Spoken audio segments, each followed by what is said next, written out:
দুনিয়ার জীবনকে প্রাধান্য দেয়া যাবে না। ওয়ামা হাদিহিল হায়াতুদ দুনিয়া ইল্লা মাতাউল গুরুর, সম্পূর্ণ মরীচিকা। মরীচিকা দেখেছেন? দুনিয়ার জীবন যে কি জিনিস, যারা আল্লাহর পথে পরীক্ষার সম্মুখীন হয়েছে ওরা জানে। অনেক ওলামায়ে কেরামকে, ইমাম, মুস্তাহিদ, মুহাদ্দিস দেখবেন সারাটা জীবন এত মেহনত করেছেন দ্বীনের জন্য, বিয়ে শাদী করার সময় পান নাই। এমনও আছেন ইমাম এবং মুহাদ্দিস, জীবন তো তাদেরও ছিল। শুধু সাহাবী কেন, তাবেঈদের দিকে তাকান, তাবেঈন তাকান, আমাদের চার ইমামের দিকে তাকান।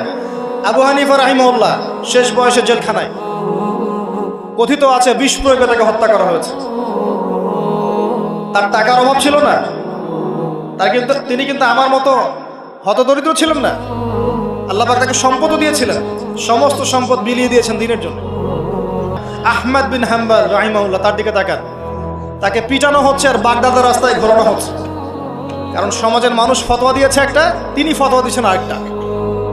ওই যে হিল্লা প্রথা আর ঠিকা বিবাহ নিয়ে আর কি, তিনি বলছেন ইলামু ইয়া আহলা বাগদাদ, হে বাগদাদের মানুষরা জেনে রাখো যে আমি কশ্চিনকালেও এই প্রথাকে জায়েজ করলাম না। তোমরা চিনে রাখো যে আমার নাম আহমদ। জীবন তাদেরও ছিল। ইমাম মালিক রাহিমাহুল্লাহ, তাকে এত মার দেয়া হয়েছিল, হাত বাঁধতে পারতেন না নামাজের মধ্যে, নামাজে হাত বাঁধতে পারতেন না। সাহাবীদের থেকে নেন, তাবেঈ থেকে নেন, তাবেঈ থেকে নেন, মুস্তাহিদ ইমাম থেকে নেন, দুনিয়ার জীবন তারাও কিন্তু ভোগ করেছেন আর আমরাও ভোগ করছি। আমাদের ভোগের সিস্টেমটা দেখেন, তাদের ভোগের সিস্টেমটা দেখেন। আমরা বাঁচছি দুনিয়ার জন্য, তারা বেঁচেছে পরকালের জন্য। আমরা দুনিয়ায় বাঁচছি দুনিয়ার জন্য, দুনিয়ার একটা চাকরি, একটা ব্যবসা, একটা পরিবার, একটা স্ট্যাটাস, বাড়ি গাড়ি, টাকা কড়ি, সম্পত্তি, এগুলোর জন্য। কিন্তু তারা বেঁচেছেন আল্লাহর জন্য, পরকালের জন্য। যে ব্যক্তি দুনিয়ার জন্য দুনিয়া করে, আল্লাহ পাক তাকে ইহকাল পরকাল দুটোই নষ্ট করে দিবেন।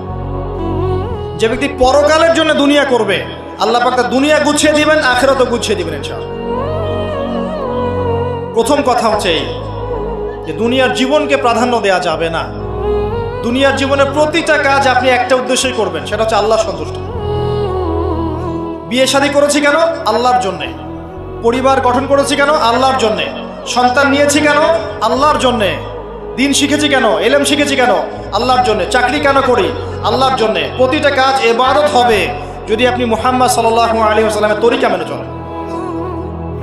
ওয়া মা খালাকতুল জিন্না ওয়াল ইনসা ইল্লা লিয়াবুদুন, শুধুমাত্র ইবাদত করার জন্যই আল্লাহ পাক জিন এবং মানুষ জাতিকে সৃষ্টি করেছেন।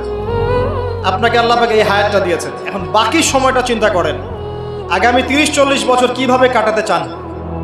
দুনিয়ার জন্য বাঁচবেন না আল্লাহর জন্য বাঁচবেন? যদি আল্লাহর জন্য বাঁচতে চান, সর্বশেষ হেদায়েত আল কোরআন এবং সর্বশেষ নবী মুহাম্মদ সাল্লাল্লাহু আলাইহি ওয়াসাল্লাম, এর বাইরে কিচ্ছু নাই ভাই।